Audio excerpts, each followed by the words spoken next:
Let me do the poem and then we can start the reading. Please, and then we'll start with our session. Okay, today, in honor of Thanksgiving, we have something that seems to be pretty depressing, but it's really not. It's from Oscar Wilde, De Profundis. He wrote this when he was in the middle of one of his big depressions near the end of his life. And being one who does suffer from depression as well sometimes, I'd like to quote this to you for now. Society, as we have constituted us, will have no place for me, has none to offer. But nature, whose sweet rains fall on unjust and just alike, will have clefts in the rocks where I may hide, and secret valleys in whose silence I may weep undisturbed. She will hang the night with stars so that I may walk abroad in the darkness without stumbling, and send the wind over my footprints so that none may track me to my hurt. She will cleanse me in great waters and with bitter herbs make me whole. Thank you. Thank you, David. And thanks, Marty. Now, where are we now in Exodus? Okay, we're Exodus chapter 3, verse 16. Okay, let's Okay. get going on this. Why don't you say the prayer? Yes, Why don't you say the prayer? that's what I'd like to do first. Baruch atah Adonai Eloheinu melech haolam, asher kitshanu b'mitzvotav v'tzivanu v'hadlik ner shel Shabbat. That was the candle prayer. Let me read this over. Baruch atah Adonai Eloheinu melech haolam, asher kitshanu b'mitzvotav v'tzivanu la'asok b'divrei Torah. I apologize for goofing that up. I fell asleep while I was saying it. Marty, I think that God does not mind a laugh. He has Oh, okay, golly. and with all due respect to Michael, we will be hearing you later, and here is the beginning. Verse 13. And Moses said unto God, Behold, when I come unto the children of Israel, I shall say unto them, the God of your fathers has sent me unto you, and they shall say to me, What is his name? What shall I say unto them? And God said to Moses, I am that I am. And he said, Thus shalt thou say unto the children of Israel, I am, has sent me unto you. And God said moreover unto Moses, Thus shalt thou say unto the children of Israel, the Lord, the God of your fathers, the God of Abraham, the God of Isaac, the God of Jacob, has sent me unto you. This is my name forever, and this is my memorial unto all generations. Go and gather the elders of Israel together, and say unto them, the Lord, the God of our fathers, the God of Abraham, the God of Sarah, the God of Isaac, the God of Rivkah, the God of Jacob, the God of Rachel, the God of Leah, hath appeared, boy, it goes on and on, hath appeared unto me, saying, I have surely remembered you, and seen that which is done to you in Egypt. And I have said, I will bring you up out of the affliction of Egypt unto the land of the Canaanite, and the Hittite, and the Amorite, and the Perizzite, and the Hivite, and the Jebusite, and the Canadians and the Americans, unto the land flowing with milk and honey. Okay, let's stop at that point. That was that's very a lot. funny to me. That is a That lot. was good. All the additions. That was good. So basically, this is a It's also repetition. fun. This is a repetition of what God said to Moses. If we go back before verse 12 and 13, God has said very similar things to Moses, and now it is the responsibility of Moses. God is telling Moses that it's his responsibility to now speak to the elders of all of the clans or tribes. Mhm. And any comment about why in this rather than all the people at once? Marty. Any, What? yes. Yes, Gail. Oh, sorry. No, we just did this last week. We were talking about going to the elders, and the Jethro had told him to do it later on. So Okay, think I we've already- apologize. Do you want to repeat and just say what we did? Where did we end? I thought we had ended No, it. no, no, we've already done all this. Yeah, we were in 16. Yeah, and we got down to. I'm sorry, I apologize. No, Okay. no, that's okay. I think we got as far as 19. Oh, you went farther a than lot I further thought. than I thought. Okay. Yeah, So David, why don't you skip over to 19, verse 19? I shall do that. And I know that the king of Egypt will not give you leave to go, except by a mighty hand, and I will put forth my hand and smite Egypt with all my wonders which I will do in the midst thereof. And after that he will let you go. And I will give this people favor in the sight of the Egyptians. And it shall come to pass that when ye go, ye shall not go empty, but every woman shall ask of her neighbor and of her that sojourneth in her home, her house, jewels of silver and jewels of gold and raiment. And ye shall put them under your sons and upon your daughters, and ye shall spoil the Egyptians.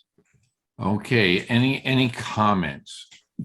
I know there's one that will be coming up, but let's go back a little bit. Any comments about the beginning of what we read, and then we'll pick up the latter half of the paragraph. Yes, Don. two questions, Marty. One goes back to the end of last week's session, and if we're already well past that, I won't pursue that, but has to do with the name of God Okay. and in what language is that name spoken? Was it Hebrew? Was it Aramaic? Was it some other language?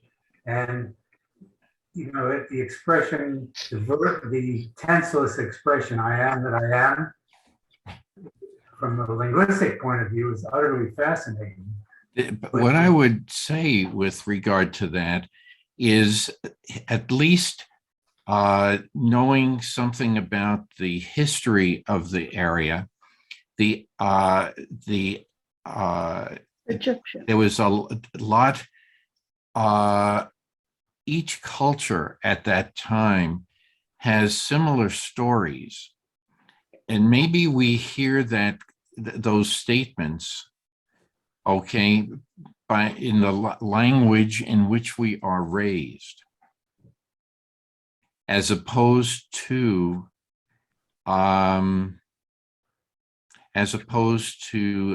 just one language. Maybe that's how God would want us to look at it.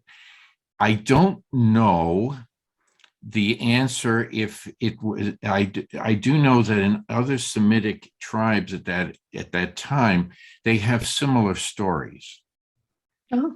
And so as a result, and even in the Koran, which obviously comes later, they speak of it as well, because they consider Moses a prophet. A prophet. Okay. Just like they feel Jesus was a prophet in the Koran. They recognize that. Oh. It is so from the standpoint of things, I can't answer it exactly. Nobody that's living today was there at that time.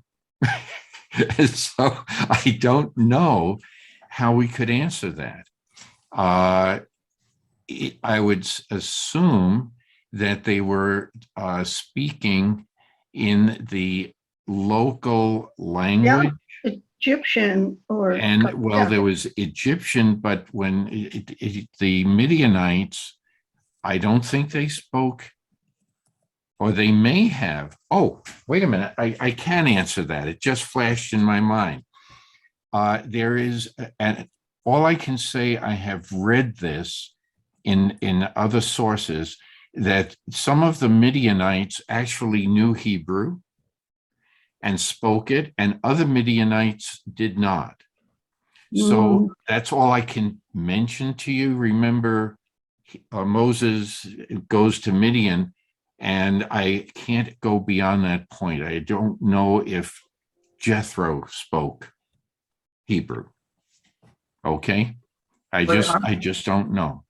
Okay, I'm more interested in the fact that, Moses is very nervous about speaking to the people. And so God says, well, you just tell them, I am that I am. And I am. And so, but that doesn't, that would, you'd think it would have a huge impact, but I can imagine people saying, huh? What does that mean? And I'm wondering what language would have an impact that those words came from God, how people would interpret that and how it would mean to them. Okay, before I mention it, let Chris go ahead, and she'll have to unmute herself. At this time, remember, the Israelites are nomads that have settled in an area. Okay, some of them know Egyptian, some of them know Hebrew, but at that time it was a Proto-Hebrew, if it was written at all. Okay, I do not know the dates. I know that you had oral Hebrew, Proto-Hebrew, then that is translated into 9 different Aramaic texts. And each one has a different way of writing it. Then there's a sort of like a convention. Conventions happen in every religion. You can look at this on, I got this off Judaica, what is it? Encyclopedia? In Jewish Encyclopedia. You can, thank you. You can, but then written Hebrew came into effect. And so what we're reading here is not the Hebrew that was back then. And that's why I say, when I was joking a little bit, but maybe there's a serious aspect to it. Think of people, no matter what religion or where they are in the world, they too have the ability to hear the word of God. And maybe the word sounds different depending on their upbringing, where they live in the world, etc. They may hear it in a slightly different way. I don't criticize that part. So I don't know if God was to speak. If you're Hebrew, maybe they heard it in Hebrew. Now this is my take on it. However, Don, what I would do is bring that up. If the rabbi is able to catch up with us later, ask him that question, because he's a much better scholar than most people. And he would be able to answer that specifically. Okay, And so I didn't really want to dwell on it. Okay. And I'm just starting a course in biblical Hebrew, so maybe I'll find some. Well, that's why I say you have to ask the question for the course: when in history are they discussing this? Okay, because there are changes. There are Greek influences on the Hebrew language. There's Hebrew influences on Greek language. So, and philosophies. So we have to, take all that into consideration if we're going to study that. Yes, Chris, I'm sorry. You're still muted. Oh, okay. So anyway, I would ask that question of the rabbi specifically. So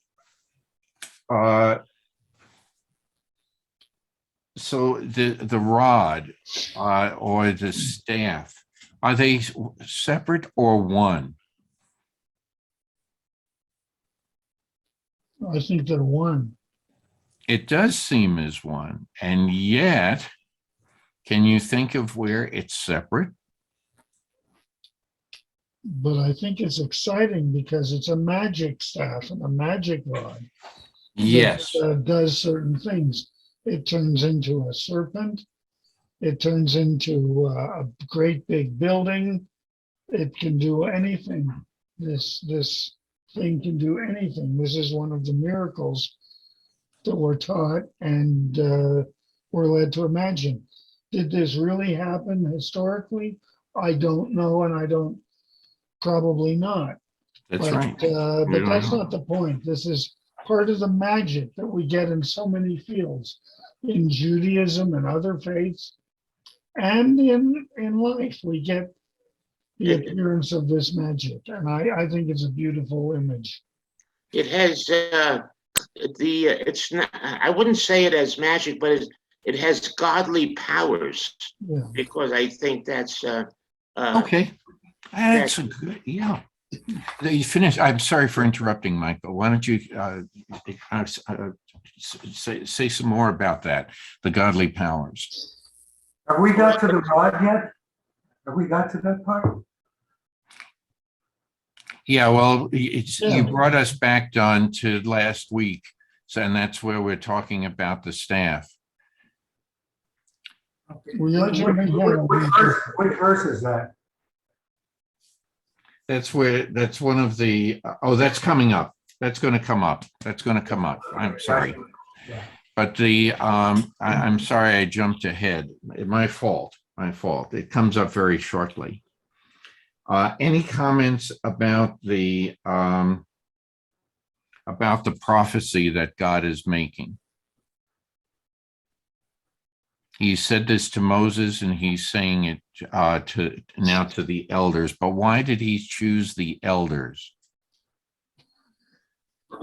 I know Gail said that we had discussed some of that before, but it's an important concept because how this is going to play out. Yes, Gail. Well, it's easier to sit down with 10 people than it is with 10,000. So that's sort of an obvious answer, Okay. I think. Okay, They were also please, Larry. the influencers of their time. Had Right. political power, they had followers. They were respected. That's true. And is he the leader of any of those tribes? No, Not yet. not yet. He has, that's right. And so he has, so so how can someone who is not a leader tell everyone else, hey, wait a minute, we're going to change everything. And so he has to be able to convince the leaders first. And as Larry points out, they are the most respected individuals of their particular clan. Yes, Gail. I just wanted to ask a question. Down in 22, each woman will ask for silver articles and gold articles and clothes. Good point. It's interesting that they will ask and be given rather than stealing from or, bribing or whatever. They were just going to ask and people are going to give it to them without question, evidently. And I think that's really kind of an interesting and strong point. It's also mystical. Why would they suddenly do this? Is it God's influence? My translation says we will borrow, but Yes, I was going to borrow point. better request. The text need not imply deception, but a favor God will cause the Egyptians to bestow on them. But Yes, I immediately thought they stole it. actually, the commentary I read about that is that the actual Hebrew says borrow. Yeah, that's what my translation says. Yes. So take your pick. But the implications in English, using different words could come out lead to different types of interpretations of this. Some people may find it objectionable. Some people would say, well, maybe God intervened to make them feel this way. We're not sure. So any other comments about what was just read? Would anyone else care to read besides I can read David? for a while. Oh, Michael, did you? No, that's somebody, yeah. Was that a comment or you wanted to read? Yeah, well, I wanted to add to my original comment. You said when I said the stick had godly powers. So I wanted to finish what I wanted to say, Sure. if I'm allowed to do that. Yes. See, the powers were not coming from the stick or the staff; those were coming directly from God. Yes. Yes, definitely. That's what I Definitely. see. Because there's no magical. There's really no magic there. These things are to demonstrate that God has His ways of producing, of showing Himself, and demonstrating Himself through these things. That's Good point. Good point. Yes, Larry. Isn't there reference in the 23rd Psalm? Yes. And rod and thy staff, they appoint, yeah, they anointed me. So is it one or two? See, so here we have, and we'll come to this in a little bit, because the staff is what, as was pointed out, some people, and it's my fault, we jumped ahead. We are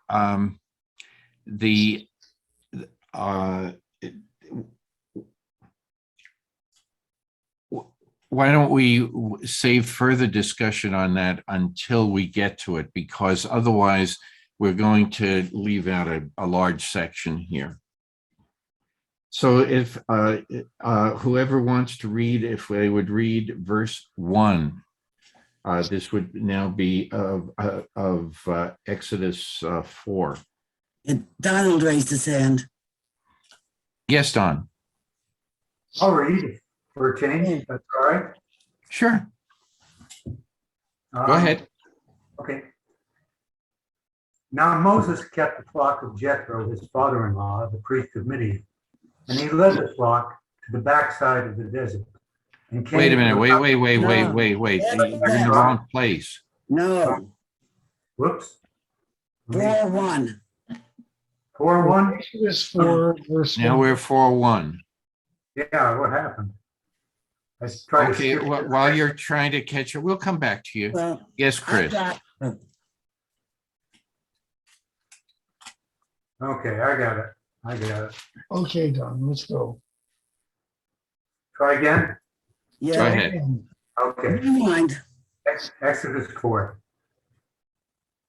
And Moses answered and said, but behold, they will not believe me, nor hearken unto my voice, for they will say, the Lord hath not appeared unto thee.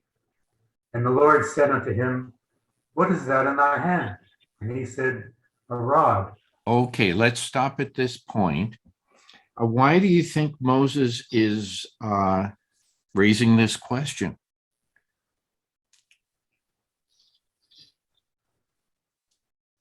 Before we get to the little miracles with the rod and all this, but yes, please, Suzanne. I think there's a history, at least in the Old Testament, of people trying to get out of assignments that God gives them, and they come up with different reasons or excuses, and Moses is no different than say Jonah, for example. He didn't want to go to Nineveh. And so I think that that Moses was just trying to get out of something. Okay, it's a good analogy. Good analogy. Anyone else? No, Okay, Gail, and then Don. Just I'm going to let Gail, Chris, and then yourself. Sure. Okay. no, I'd have to disagree, Suzanne. I don't think he's trying to get out of it. He's just saying, why would they listen to me? You know, who am I? I don't think it was an excuse trying to get out of something. I think he just was in disbelief. Oh, well, maybe I jumped the gun a little bit because I'm thinking of a little bit later on, he says he can't speak and he has a stutter. So I was thinking a little ahead. Well, what Gail says is the more traditional interpretation of a sign of humility, as opposed to trying to get out of it. Okay, Chris, and then Don, and then Larry. Chris, you're muted. Muted. I was just going to say, I agree with Gail and I agree with you that he felt so inadequate to do such a big task. And he forgotten that God had already spoken to him through the bush. So it was like, I saw you there, but I'm not sure that you're going to go with me over there. And because he already knows the power of God and the mysteries of God in some way. Okay, that's good. These are all good comments because there is midrash on both, taking it both ways. Yes, Don. Yeah, it just reminds me the first time I soloed an airplane and the flight instructor got out of the plane and said, "It's all yours." I can imagine. I'll never forget that feeling. Yeah, am I adequate? Do I have what it really takes to do this? And that I think is a sign of humility. Not getting out of it. You could have, and that's the point. It depends on what you do after you say that. That's the thing. And here is, I think that's the important aspect to how we look at the interpretation, because each one of these have midrash associated with them. Yes, Larry. Back to our earlier point, he spoke to the elders. They were the respected ones. And we said, was he a leader? And we said, not yet. So maybe we're getting there. That's right. Good points. Everyone, very, very good points. I think here's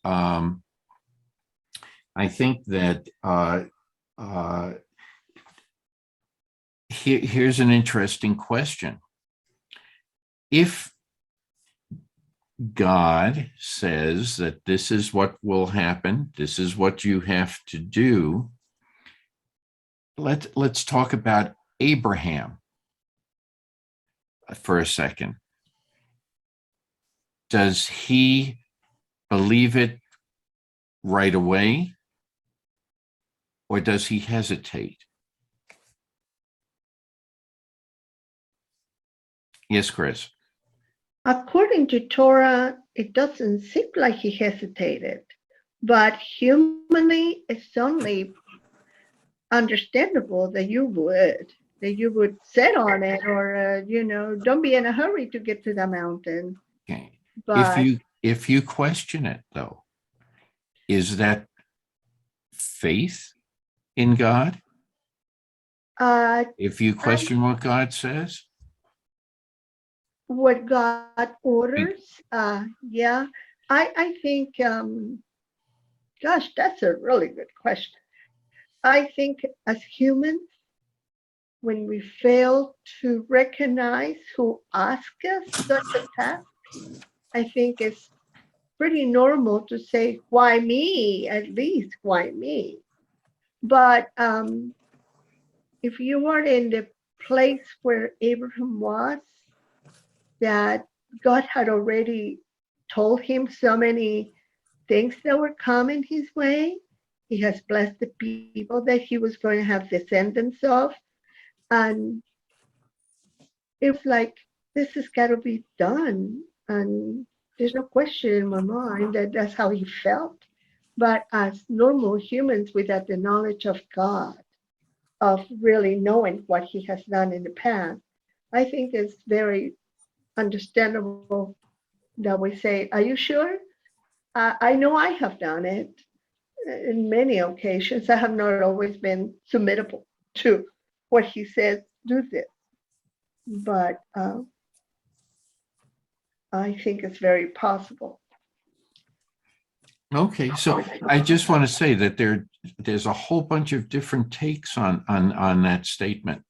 So each one of these comments are very important. Yes, please, Suzanne.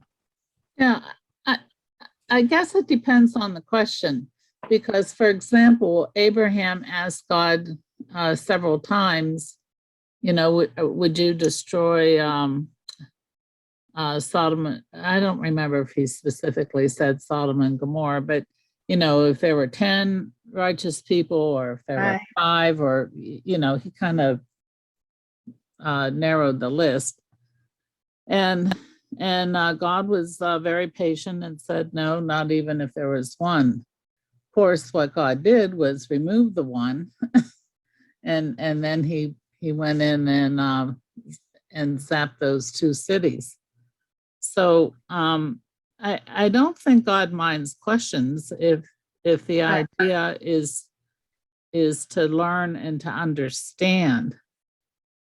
You know, why would God be upset with that? On the other hand, if asking questions is to try to weasel out of something, Right. then that's a different scenario, and I don't think God would particularly like that. I mean, I don't really know what God. We all say the same thing. Right, Right. No, but that's good. That's good too. Any other comments?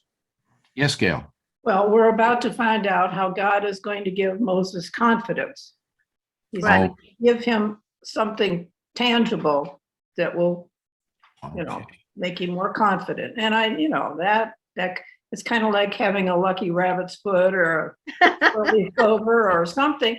But, you know, people believe in those things. I mean, we all do, you know.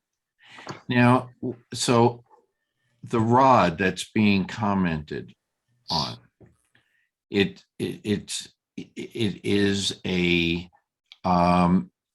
is it the staff, a shepherd's staff, a shepherd's crook, is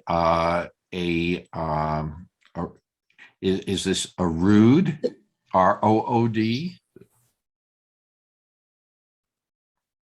Each one of your commentators will say something a little different, or several different things.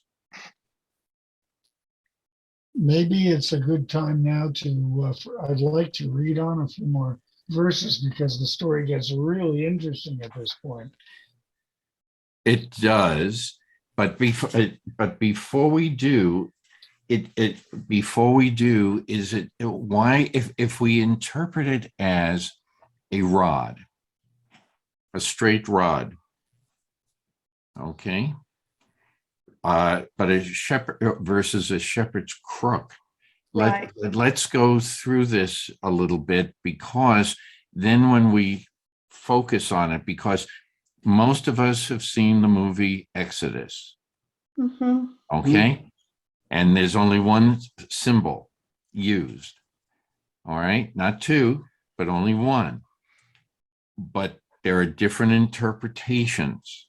So let's go through, you know, with all the different interpretations in mind as to what it could be, that then we can say, if it was a shepherd's crook, Right.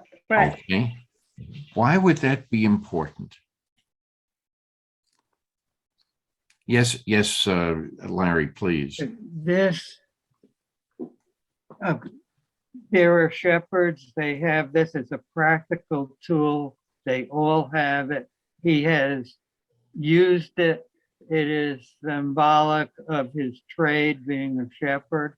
And for this to have magical powers, that is really significant. Okay, but has anybody ever observed what a shepherd does with the crook? Or how they use the shepherd's hook? Okay, Don, and then Chris. Yeah, what to me, it makes perfect sense for a shepherd to have a staff and a rod along, because those are the tools of the trade. And the staff is for helping you walk when you're going to walk 22 miles that day. And the rod is to help move the sheep where you want them to. Mm-hmm. So, Okay. well, the crook as well is an aid for the shepherd in maneuvering sheep around. Well, it's okay. Anyone, David? Actually, Wendy had a comment about the rod, and she is on her way right now to add her comment. I have no idea. To me, shepherds are like gentle people because they love their flock.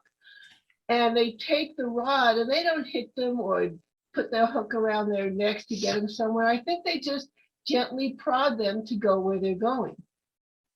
That's the way it's always looked to me whenever I've seen something on TV anyway. They don't need, because sheep just go where you push them. So that's my thought. It's an excellent point. I've seen a demonstration of sheep herding by just raising the crook and just different motions. The sheep follow some of them. Sometimes you need a dog that recognizes that, but the crook was used to go around if any stray that got isolated in a very narrow area. The devices were used so that you could gently pull on the animal, hook that around the neck, and be able to pull the animal to safety.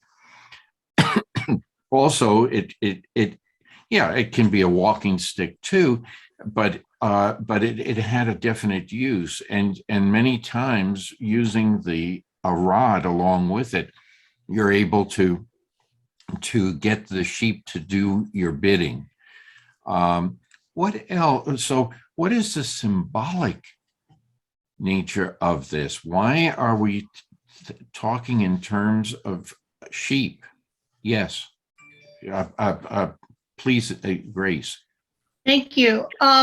Well, I've read some commentary. There's not a whole lot about it. But what I'm seeing, I believe it may be that the rod is more of a tool for governing. Mm-hmm. And the staff is a tool for guidance. And that I think is maybe the symbolic idea behind the two. So the rod is something that is going to control or defend. So the rod could be used to knock away a predator in the herd. Perfect. That is perfect. That's right. So that is exactly correct. And that's why in Psalm 23, when we have as Larry pointed out, rod and thy staff shall comfort me. One is leading the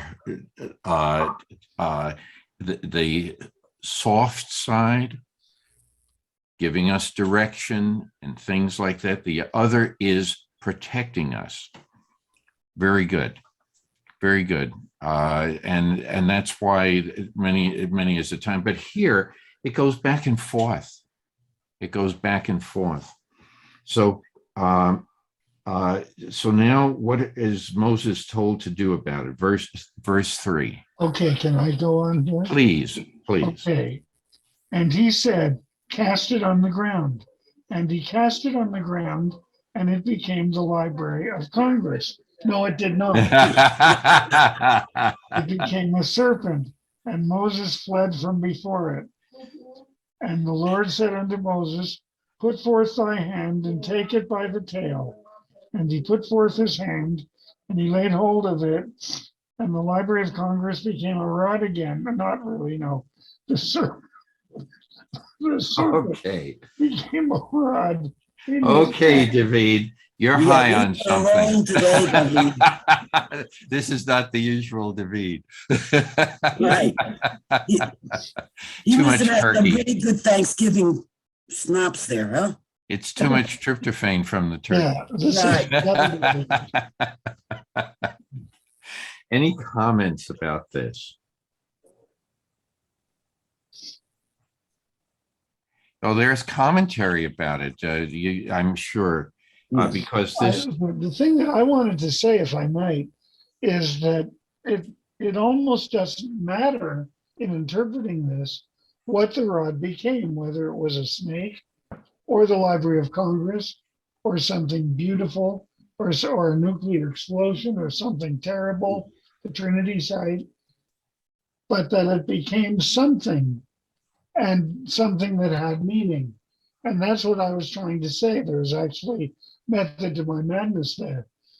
It almost doesn't matter what the rod became, but that the power of God allowed it to become different things, from a serpent to something else. Okay, that I think is the most important statement. What, yeah, Don, before we get to you, well, go ahead, Don, then I'll come. It's better for you to do that. Yeah, I just was going to comment that reading what Moses perceived, not what actually happened. And there can be a difference. So we don't know, whether Moses was smoking something that day or, but he perceived the change in the rod. And I think that there's, the text doesn't give us any more than that. But I don't know how far we can take it. It's so this is also a test. Another way of looking at this would be a test for Moses. Mhm. Okay. What is the test? See if he's afraid of snakes. That would be the normal human Yeah. thing. Okay. Well, but don't forget, we had a snake in the very beginning of this book. That was a bad snake. So snakes have always had a bad. Well, that's a very important aspect to this. Mhm. Why a snake? Now, I know later on we're going to be talking about, well, the Egyptians worshiped snakes and all this. They were very symbolic for the Pharaoh and all this stuff. Sure. That's okay. But why the snake? Because this whole thing is a test. You had your hand up, Chris. She's muted. No, Yes. I know. Now Okay, you do. You're fine. no, I'm good. And the only thing I can think of it is right from Genesis, right from the beginning, when Adam and Eve were created. And that snake was the one thing that came between human or the creation and God. That was the tempter or the deceiver. That's the only thing I can think of it, that snakes are significant for that. Okay, anyone else? That's very good, Chris. That's very good. Because it is symbolic. It is symbolic. If you let have me knowledge of snakes, would you want to grab it by the tail? I was going to say that it's symbolic, and we've been I took it back to Genesis, and so did Chris. But in psychological circles, it's phallic. So throw that one in the mix and see what comes out. Let's hold that till we discuss Freud. Okay, but here the test. So what does Moses do? Yeah. He listens to God. He says, "Put out your hand and grasp it by the tail," and it's a small h. So it's Moses. Then puts out his hand and seizes it. It said he recoiled from it.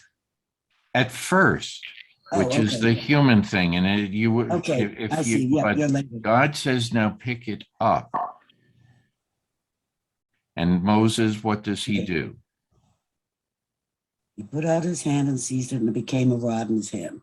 Okay, so he was then believing. This was a test. This is a test for Moses. It is not it's also going to be a test for the Hebrew people.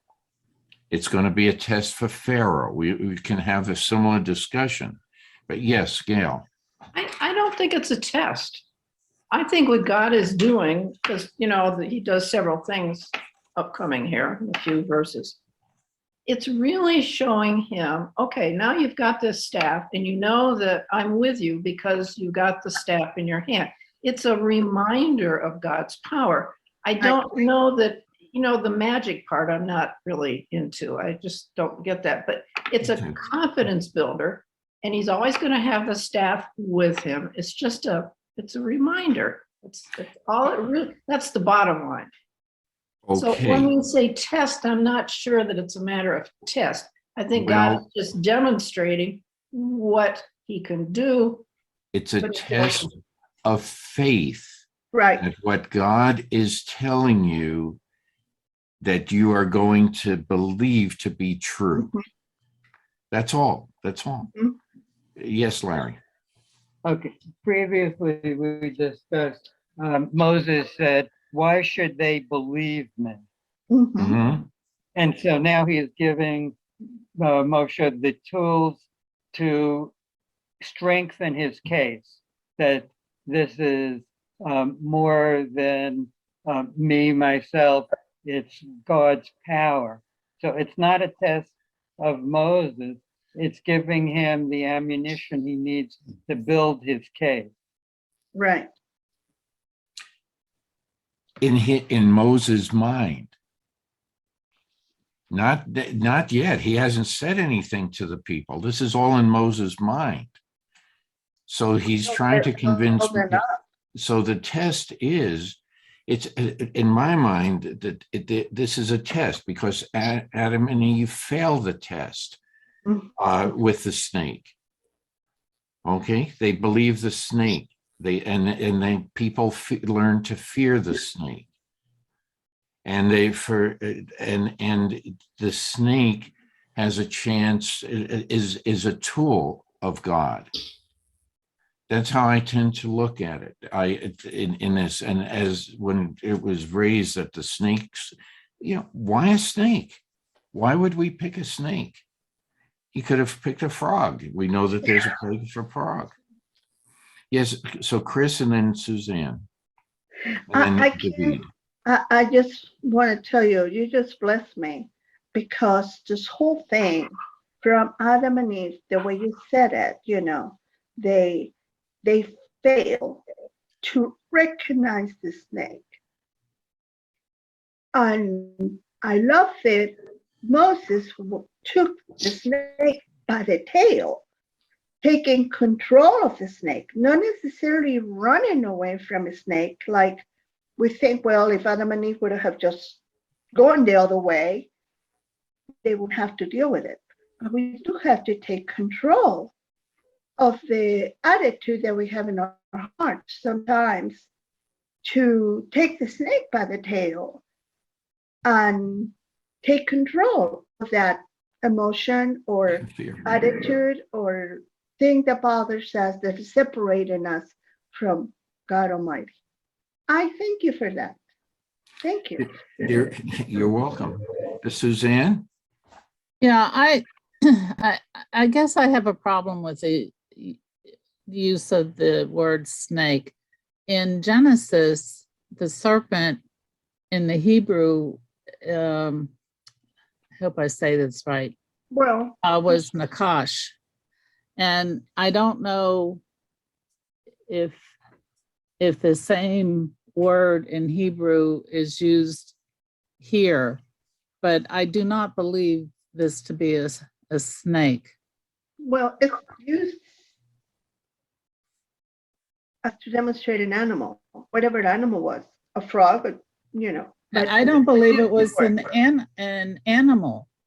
And Nakash was one of the Totally. beings that God had created. Mhm. And Yeah, because he I knew don't more. believe he gave a zoology lesson in the middle of Genesis. I just don't believe that. I mean, to me, the serpent. Well, you're talking about the fact that the serpent represents Satan. Right. Okay. Well, not necessarily, but could be. Okay. Because the word Satan means adversary. It does not. Yes, that is correct. Particular individual. If anybody, if I would refer to anybody or any being as being evil, it would be Lucifer. But I'm just wondering if the Hebrew word nakash is what's used here where it says serpent. Mhm. Because I think God was trying to, well, not trying, was demonstrating his power over the serpent. I mean, the serpent pretty much was toast after the Adam and Eve incident. And that didn't change. So, I mean, I just don't think it was a snake. Okay. I mean, that's my point. Okay. Good point. I Yes, agree Don. with you, Susan. Don, David had his hand up first. Okay, thanks. And I'm really glad that you asked me to follow Suzanne because my comment directly relates to what Suzanne's been trying to explain. I said I didn't use the word serpent when I was quoting. I used the Library of Congress because it does go back, as Suzanne said, to Genesis and the tree of knowledge. I like to think of the Library of Congress as a tree of knowledge, but not in a negative way. There is so much in that library. It contains maybe so many thousand, so many 100 million, so many millions of books, the second largest library in the world. And not all of that knowledge is good. A lot of it is evil. And we talk about the snake, the serpent in Egypt, in Eden. We also talk about the Library of Congress in modern days, but not all of the knowledge contained in it is good. Some of it is evil. So this, I think, is the fact that the rod became a serpent really goes back takes us all the way back to Genesis, as Suzanne was trying to say. And I think it's knowledge is what we make of it. It can be a wonderful, good thing, can also be an evil thing. And I think this is what they're trying to say with the rod and what it becomes. In a sense, I like to say that it becomes what we make of it. And we're about to find out what happens when Moses puts his hand again on the tail of the serpent. I wonder what would have happened if Eve had put her hand on the tail of the serpent. Anyway, yes, Don. I think we may be making this too big because, we're in a very closed environment here. There is the God of us all, and there is Moses, a single man. and Moses is the shepherd. And so he's out there in the wilderness all day with his sheep, and his main threat are snakes, and maybe coyotes. But it's about Moses's consciousness, I think. You know, what's important to him. We know in that context that he is pushing back against God. You know, as you point out, Marty, is a weakness of faith, and he needs to be convinced. And God is going to confine what he does and says to Moses's knowledge and experience and consciousness, which he does. I don't know if we need to go outside that boundary, because Well, they're different because each one leads to a different midrash. And we need to be aware of all the different midrashes. And the other thing is, we forget that, oh, I'm sorry, Gail, go ahead. Oh, it's okay. I was just going to say, instead of using the word test, could we use the word teach? God is trying to teach him something. And that leads test him, into, but teach him something. And to me, that sounds more reasonable. and that is another, it leads us to another midrash. Very good comment, Gail. It is an excellent comment. What is the symbol of the snake or the asp representing?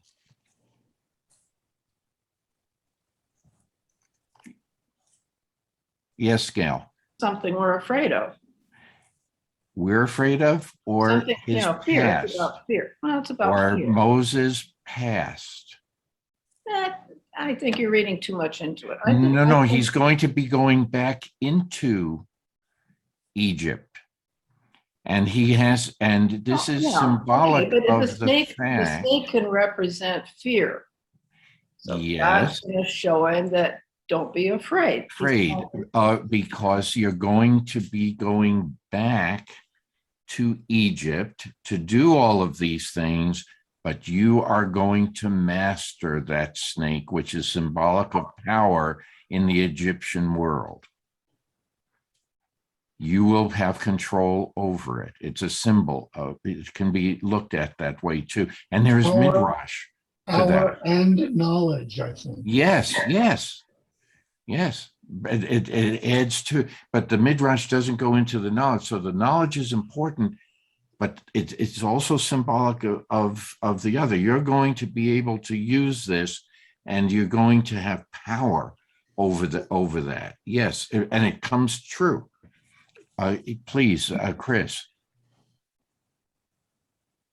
Thank you. I would also like to say that to me, it feels so strongly that he's telling Moses, you are not going alone. I am going with you. And Yes, that's where the strength and the power comes from, because Moses realizes that he alone cannot do this. But with God, he can do anything God says to do. and that ties this in with what Gail was saying too. In the same way that this is so this is symbolic. Absolutely. Yeah, that was just a symbol. But I think Moses understood now that he was not powerful because he was Moses, but he was powerful because God was with him. Okay. And then any other comments? Then what about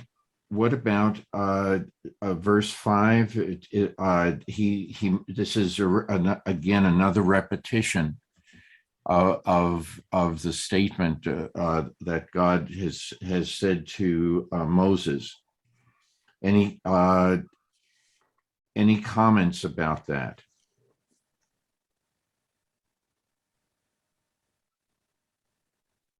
Now here's the next. Okay, so let's read on to verse 6. And here's another sign or another another thing that God does to Moses to try to convince Moses that Moses is the right person. Okay. And that God has selected him. Yes, go ahead. The Lord said to him further, put your hand into your bosom. He put his hand into his bosom, and when he took it out, his hand was encrusted with snowy scales. And he said, put your hand back into your bosom. He put his hand back into his bosom, and when he took it out of his bosom, there it was again like the rest of his body. Okay, let's stop there. So first, this is another test for Moses. Right. Okay. He's becoming unclean and then becomes clean. Is it leprosy? In the future, it is like leprosy. The discussions about that. That is correct. What else? I think it's another sign here that he's suggesting that it could be leprous, or it could simply be that there is, in the heat of Egypt, that there is snow on Moses's hand. And so that's also possible. So I think that the interpretation here is a lot broader than what the words actually say. There's the snake, there's the snow, the leprosy, the Library of Congress, knowledge. That's right. Of all things that are happening here. And I think that the interpretation goes back several steps. Very good. Very good. I understand that. Thank you. Any other comment? Yes, Chris. Yes, I'd love to think that sort of represents healing by the effect that he put his hand and he brought it back normal. And I think the nation of Israel was sick in a way of going through all the things that they were going through. And that healing was also allowed or permitted by God among the people. And the separation from Israel was necessary for them to heal as well. Okay. Yes, Grace? I'm thinking that God is perhaps saying that you're going to face challenges, but my power within you will help you overcome any of the challenges you're about to go through. You know, it represent even the snow encrusted hand. You know, that's an illness, that's a disease. It's very ugly and scary, and I'm going to change it for you. I'm going to help you go through it. And the dog is talking to me as well. So I didn't know if you could hear him or not, but you know, my blood sugar's wonky. He wants to say he wanted to make a comment too. Of course. He's a talker, that's for sure. Is that Sebastian? Yes, it is. Okay. I no longer have Daisy and my grandson. My great godson, I should say, but he's like a grandchild. So yeah, he has Daisy now. Very nice. So now, what is God going to say to Moses that you can repeat these to the people? Let's read verse 8. Verse 8. And if they do not believe you or pay heed to the first sign, they will believe the second. And if they are not convinced by both these signs and still do not heed you, take some water from the Nile and pour it on the dry ground, and the water that you have taken from the Nile, will turn to blood on the dry ground. Okay. So any other comments?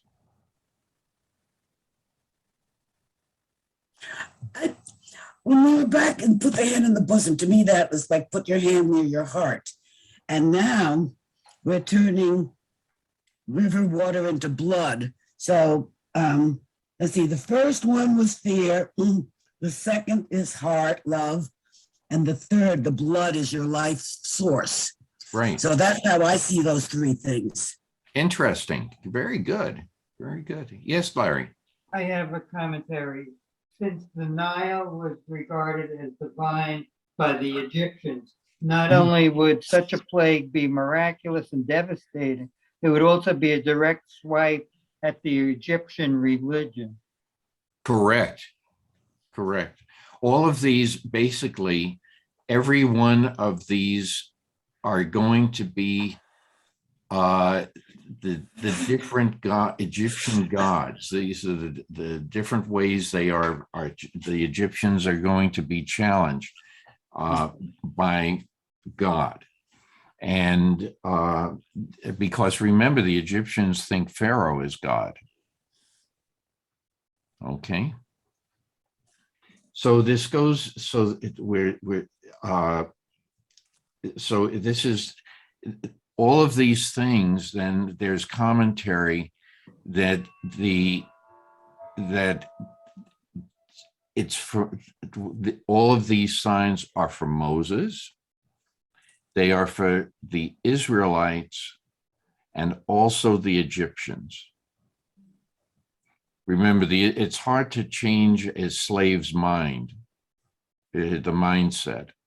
And it is, and so each one of these steps are also necessary to convince all three. And there's different midrashes that are out there that to support that. Yes, Don. I wonder too if these steps are the beginning of a series that then transitions into the plagues on the Egyptians, because it's the same sort of thing.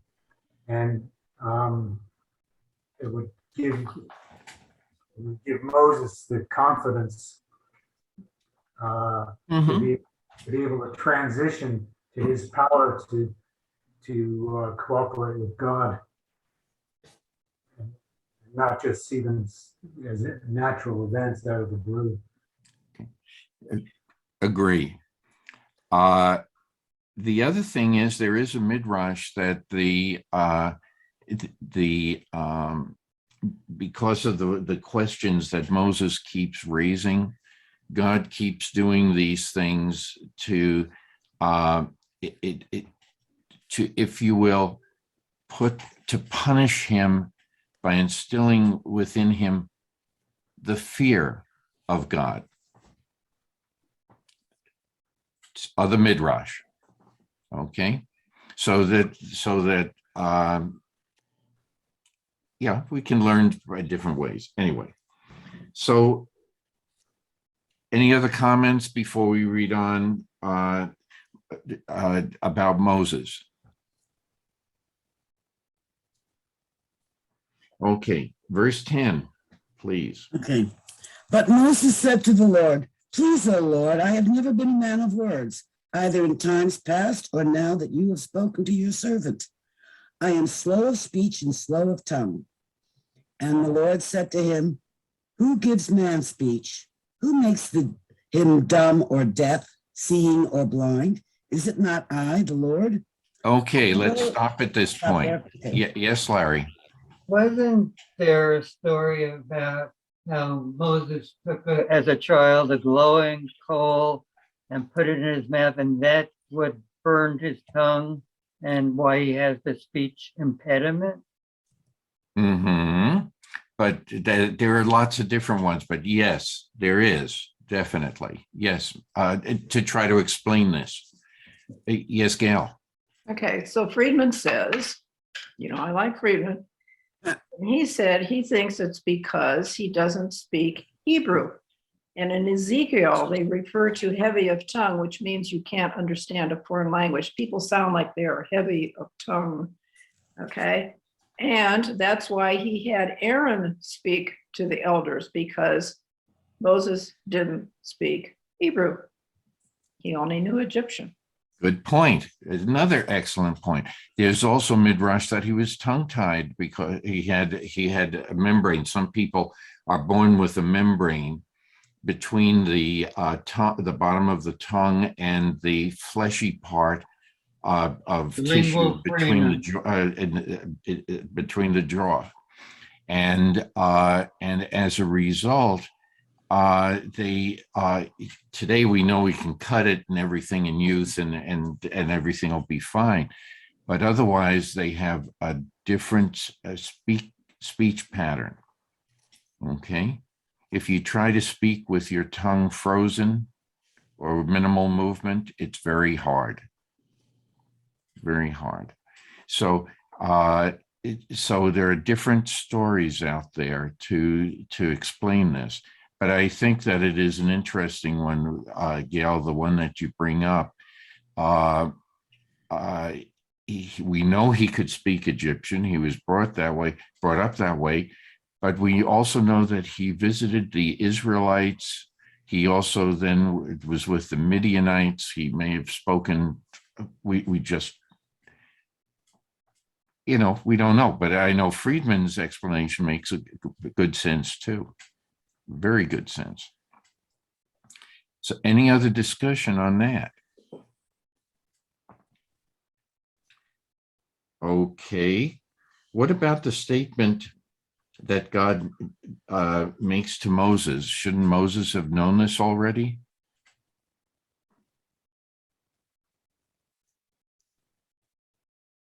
To me, this sounds like the end of Job. Like, everything's going on and everything, and you got all these interpretations, and all of a sudden said, hey, I'm the God that controls the thunder. I'm the God that, gave you tongue. So it's like he steps in and totally, I think, ignores what's been said and praises himself there. Okay. Or he could just be making a statement. I don't know, could I just... Any other comments about that? Maybe that's also here to remind us, the reader, of who's really in charge and who's going to be in charge of everything. Is it Moses or is it God? Moses, we call a prophet.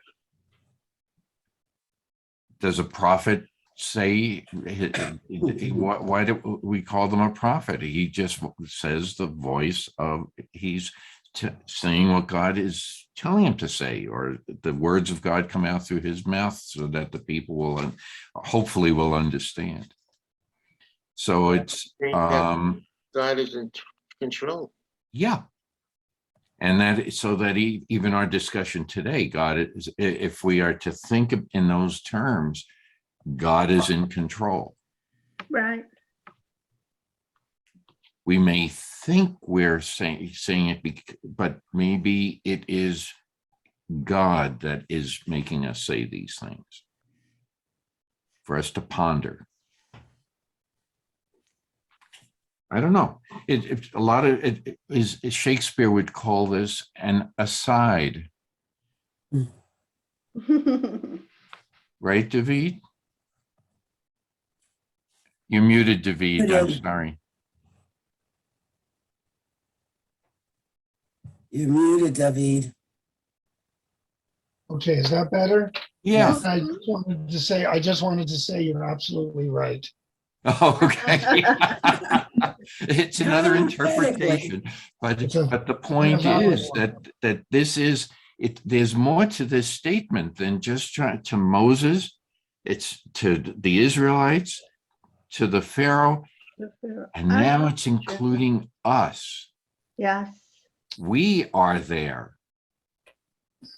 Right. That's the function of an aside. Shakespeare does this a lot, to bring the audience into the play itself. Right. And so, I don't know. I wasn't the writer. All I can say, I can think of different interpretations. So we've said a lot. Okay. Any other comments about what God is saying? Okay, now, if you want to continue with what God says.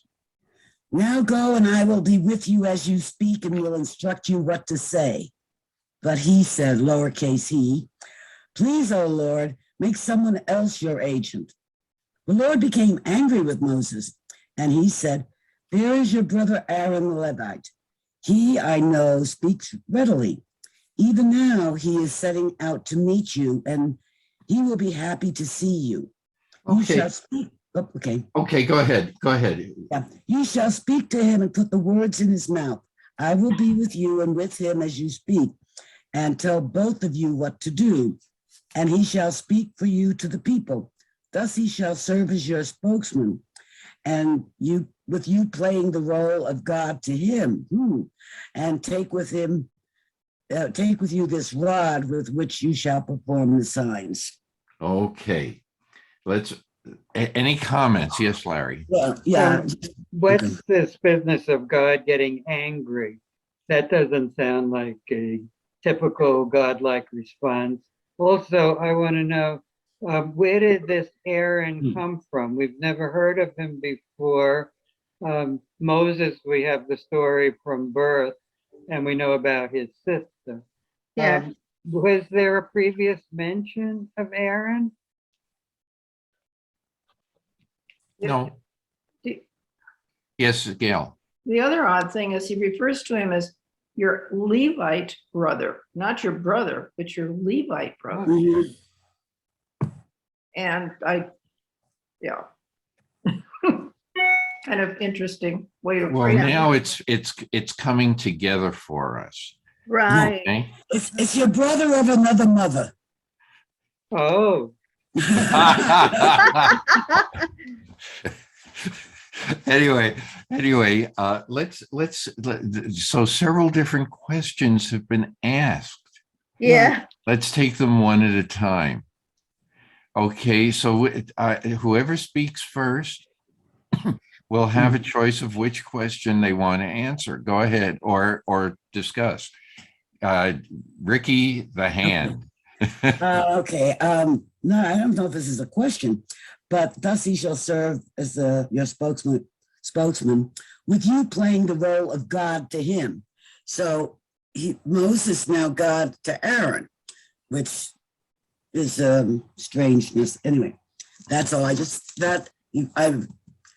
know Rabbi one time, as I was reading, he said how I read it was a Mishnah. It was because of my inflection, and that's what I felt here. With you playing the role of God to him, how do you really want to read that sentence? Well, what it would be a prophet, in other words, as the prophet, he would be able to speak the word of God, but he can't speak it. He has to tell Aaron, and then Aaron. Right, but the thing is, it doesn't say the role of prophet of God. Correct. It's just the role Correct. of God. So Correct. that's, I don't know, does anybody have a different word there for God in their translations? They do not use the word prophet here. Okay. Okay, but his role that he's being assigned would make him such. Well said. Well said, Mark. So any other, yes, Grace. In verse 14 here, just kind of jumps off the page at me. Because God is saying, your brother Aaron, whom I know speaks readily. So I don't think that, and a very good question was asked, is like, we never heard of this Aaron guy. Who the heck is he all of a sudden, right? Right. God knows him, and God knows that they're related. And I think there's a double meaning there. He's saying, I know this Levite, he is your brother, but you don't know he's your brother. So he's also, I think, revealing something to Moses that Moses isn't picked up on yet. Moses is still very resistant because, he's kind of stuck in that middle line of, am I a Hebrew? What's going on here? Or am I an Egyptian? I'm very confused, and I just don't think I'm the person to represent this for you and the people. So that's just kind of how I'm speculating. I don't even know. This is just a shot in the dark, but that verse right there really says a lot more than I think we realize, perhaps. I'm willing to learn because that's why I'm here. So thank you. Good point. Yes, Larry. Is this the first example of brothers? You just You muted muted yourself. You Sorry. just, Okay, no sibling rivalry here. The first example of two brothers actually getting along. I mean, because we had all those other Yeah. examples. yeah, the Levi brothers. That's because they're a brother of Yeah, another okay. mother. Suzanne, please. I just went back and looked at Exodus 2, the beginning verse. And it says that Moses's father was from the house of Levi, Right. and that his wife was also a daughter of a Levi. Right. So bringing that up now in chapter 4 is just acknowledging the history. Have we seen that before in the Torah? This type of pattern? You mean Yeah. genealogy? You Yes. Okay, Chris, what were you thinking? I am thinking of like Joseph, not Joseph, but Jacob holding on to his lineage to marry Leah. And the same thing with Isaac marrying Rachel. So, and it is commanded that you are to marry within your faith, but not to within other family members. So, Okay, what I was getting after is Genesis 2 and 3. okay. You have the creation of man and that story, and then you have another story to follow to Yes. expand on that. Okay, I don't know. On Adam and Eve and Right. the naming and all these things. They're two Right, different right. stories. Some people have Well- thought they were two different authors. That Okay. that was from Abel, Cain, and Seth. No, From Seth? but the chapters, and there is commentary that says that these are two different stories that are being welded together here. Together, I got you. But it could also be a technique. It can also be a literary technique to expand on the family when it is necessary to fit the story. Okay, So I don't know, but there are got commentaries that say that this are two different versions welded together. together. I don't know which one is correct. So take your pick. Like we have different people that have made certain lists of commentaries, and we like to believe in that, and it resonates with us. But we just need to be aware that there are different commentaries out there with, okay, who is this guy? Mhm. Okay, he's been thrown into the story. Okay, but what about the question that came up about God being angry? Yes, Don. I was going to ask that question. You know what? Because why? God, anger was kindled. My poor little Moses, was just overwhelmed with the situation and just trying to navigate his way through it. And, God is all powerful, and we know what can happen when he gets angry. So glad you asked that question. It really bothered me. So, but okay, Chris, you're on.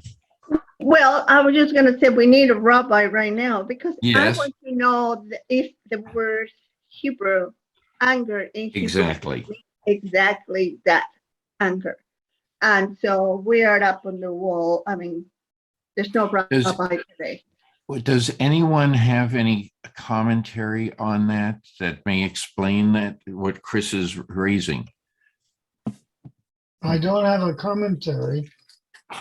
But I do think that our Rabbi Dr. Marty Cohen really has said it the way we should hear it said. It You know, does. how many times if you think of your children, or when you were a kid and you're relating to your parent, did they ever get upset when you tried to get out of doing something that you really had to do? And you came up with a list of any kind of excuse? Excuse, Always. that's right. It could be as like the simple word- as that. I like the word frustrated more than angry. It could be as simple as that. Yeah, I suppose. but I Yes. think there has been more than one occasion where that word has been given to God for a particular reason, or a particular, at least the prophets express it that way. Maybe they were not, God wasn't really that angry, but the prophet said, you're really making God angry. Okay. Thank you. Gail, you first and then Larry. It was almost a tie, but Gail wins by a nose. Sorry about that. Yay, Gail.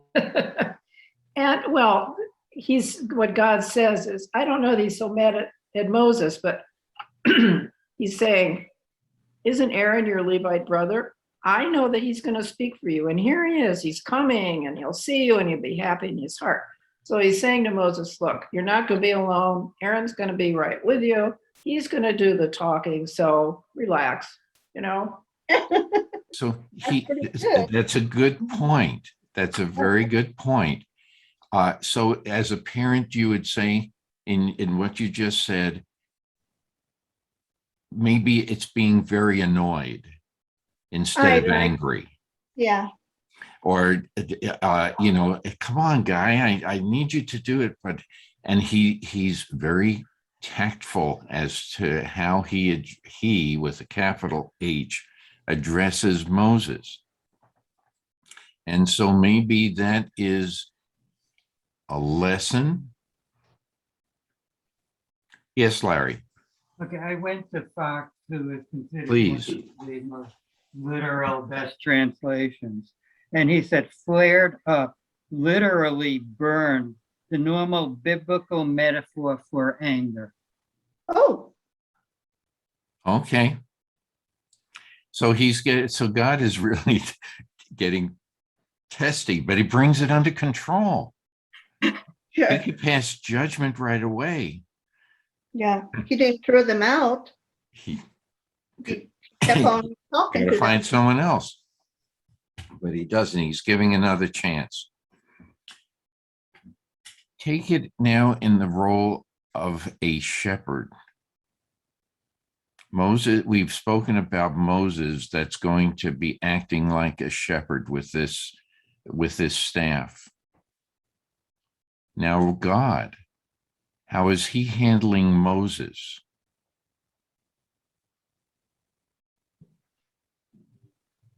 With kindness and being a little bit strict at the same time. I think Yes. So compassion. he's behaving like a shepherd. Yeah. Ruth Ann. I was just thinking, could God at this point be actually acknowledging that Moses had a point, and thought about it real quickly, said, yeah, okay, we can work around this. I'll bring in Aaron. And do we know how well Moses knew his birth family, if at all? I mean, No. We don't. if he didn't know, he might not have known them from the time he was weaned. I mean, and what does a 2-3-year-old know, or remember? Sure. So, Aaron could very well have been a stranger to him. Correct. We just don't know. And I think in a larger sense from what we just heard, that God does have a plan for us. Some of us might say that God had the plan for Moses from the time he was in the bulrushes. And I think Yes. he probably did, but he also has a plan for each of us. Mhm. And in the larger sense that some of us may want to have, they have dreams, and that God helps us with those dreams, especially if they're good dreams. Good points. Very Build good us up. point. Mhm. So what we've done today, and is to explore what the different sermons. If you now go to to some of the sermons that you can get online with regard to this, you will also find sermons that address all of what you have brought to the fore. This is because we're not the only people thinking about what is being said. Others before us have had a lot of discussion. And I think that it is worthwhile if anyone wants to, they can go online and look at some of the sermons, because each one of these have been done to try to fill in the empty spaces. Okay, there's a lot we don't know, but because of the different approaches that we've seen before, we don't know if somebody was trying to do the same thing, literary wise, or what. We just do not know for sure. So any other comments about this? Yes, Suzanne. Just real quick, in this one online Bible that I refer to, the anger of the Lord is used throughout the Torah and in some of the other books of the Old Testament. It's in Numbers, Deuteronomy, Judges. So the phrase, I mean, this may be the first time we're reading it, but it is used throughout. So it's not the first time God's gotten angry or anger was kindled. Okay. Any other comments? That's a good one. That's a good one. I'd like to add, though, in Judges 2:20, the anger of the Lord was hot against Israel. So he must have been really ticked off at something they did.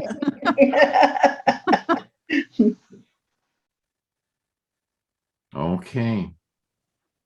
Not sure what, but anyways. No, that's good. Okay, I think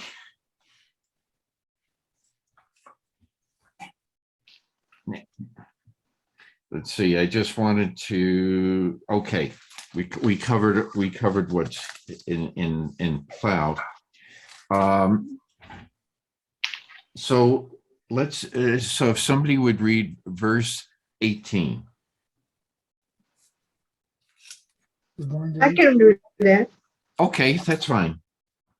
Moses went back to his father-in-law Jethro, and he said to him, "Let me go back to my kinsmen in Egypt, and I see how they are faring." And Jethro said to Moses, "Go in peace." Okay. The Lord said to Moses. So we'll stop at this point, just with another discussion. Remember, we raised the question: who are all these people? They have different names. There's Ruel. There is Jethro. There's Jether. Mm-hmm. That's what they call it here, Jether. It's not uncommon for people to have multiple names. Really? In the Middle East. Okay, But it should keep you confused because you don't know which one is the real Jethro. so it just is interesting. So does Moses say anything about what he needs to do? Or is Well- he stretching it? Is he saying something different from what his task is going to be? No, he's blessing him. He's Well, telling that's the him- outcome, but what does Moses say? No. Oh, he needs to go check on his people. Yeah. Basically. He says, let me go back to my kinsmen in Yeah. Egypt and see how they Mhm. are faring. And he's not Right. even saying who his kinsmen are. That's right. Yeah. He's just saying that he needs to go back. He's not making any notes, saying about Oh what my his task God. is going to be.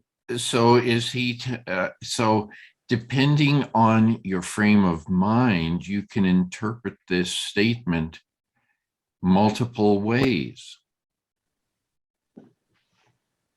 You could say that kinsmen are both. It could be his family, because that term kinsman is used in earlier passages in the book of Exodus, as well as in Genesis, meaning your tribesmen, your family. Your family, right? Okay.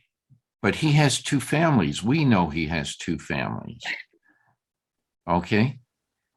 And I'm sure Jethro, who's fairly a wise man, he's going to make some comments to it later on to Moses when they meet again.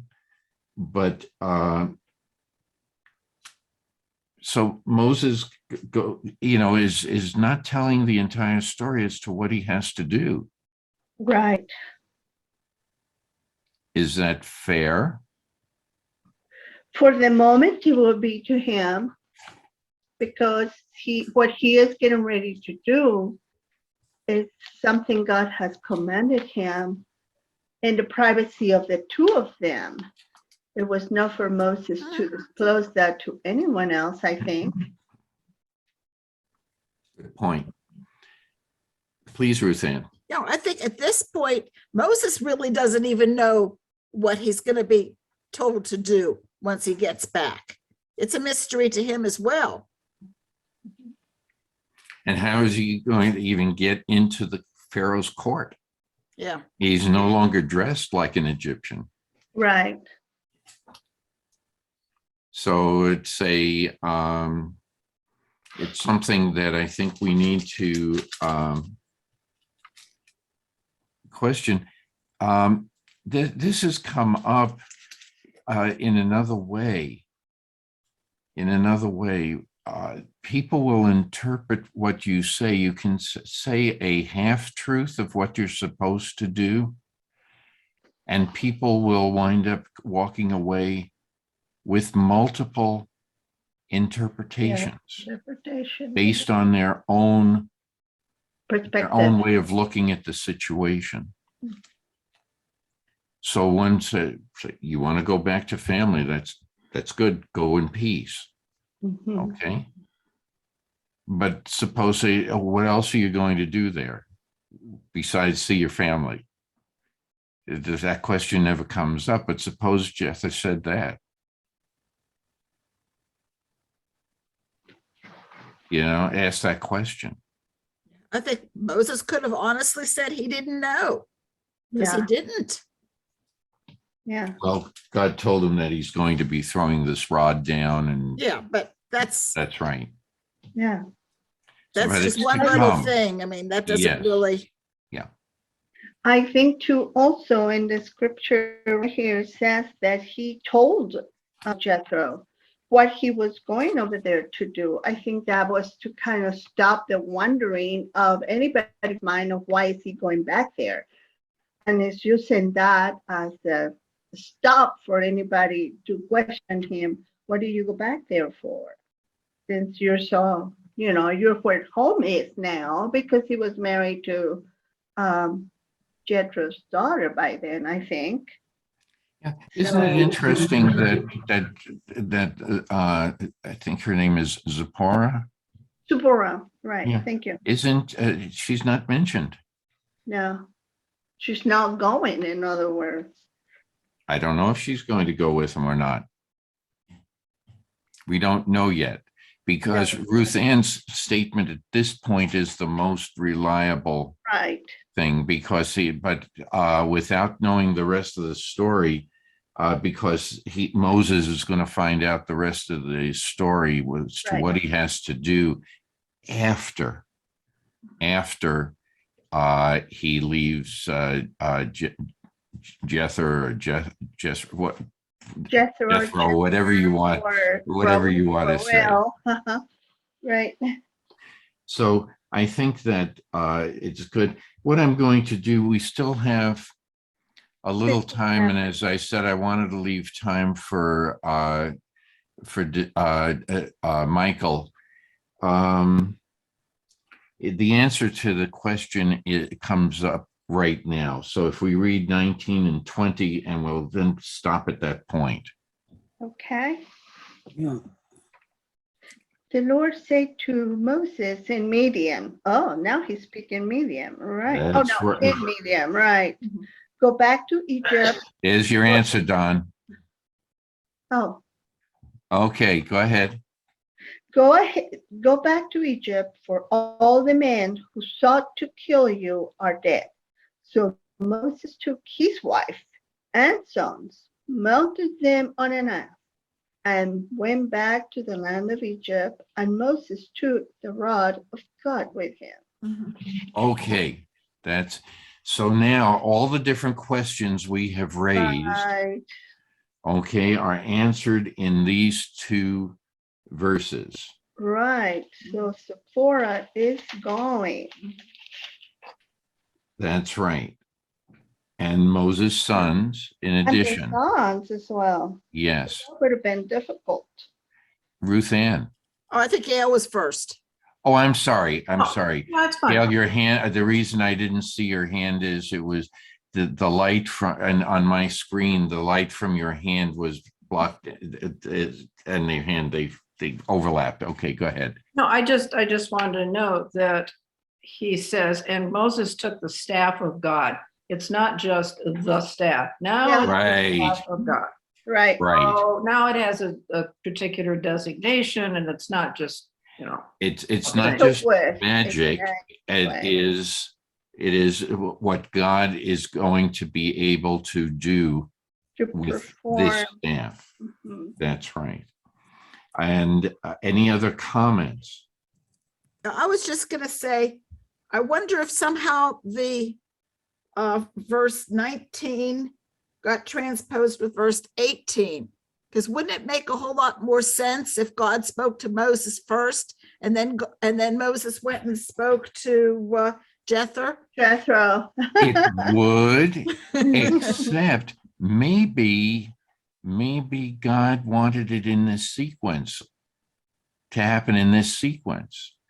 Because if Moses said that, was told all of this and what was going to happen, what he had to do and like that, maybe Jethro would have had second thoughts. Yeah. I don't know. I do not know, but but it's an interesting question that you raised. I also think that maybe Moses had a lot of respect for Jethro, and he needed to talk to him about what was done in some way. He had to give him the place of leadership. Because Well, he is. because at the time Moses was foreign in there, wasn't he? He may remember Ruel, Jethro. Yeah, Jethro. He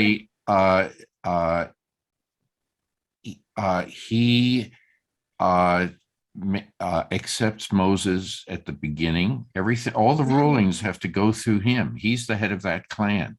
Right. And so he has to, so what he says is okay. Mm-hmm. That's what everybody is going to do. Right. So there are different plays on this. Later on, we may want to discuss the role of Jethro when he comes back? Is he a tool of God that already knows what is going to happen? Mhm. Yeah, I think so. Is God, so this is a discussion that we can have when we get to that point in the future. So the other thing, the other thought I just want to leave you with is this verse 20 is very similar to what you have in the Christian Oh, religion. Okay, it just changed the names. Okay, and all the symbolism and everything is here. Okay, that's all I wanted to say. It's all here. Okay, and so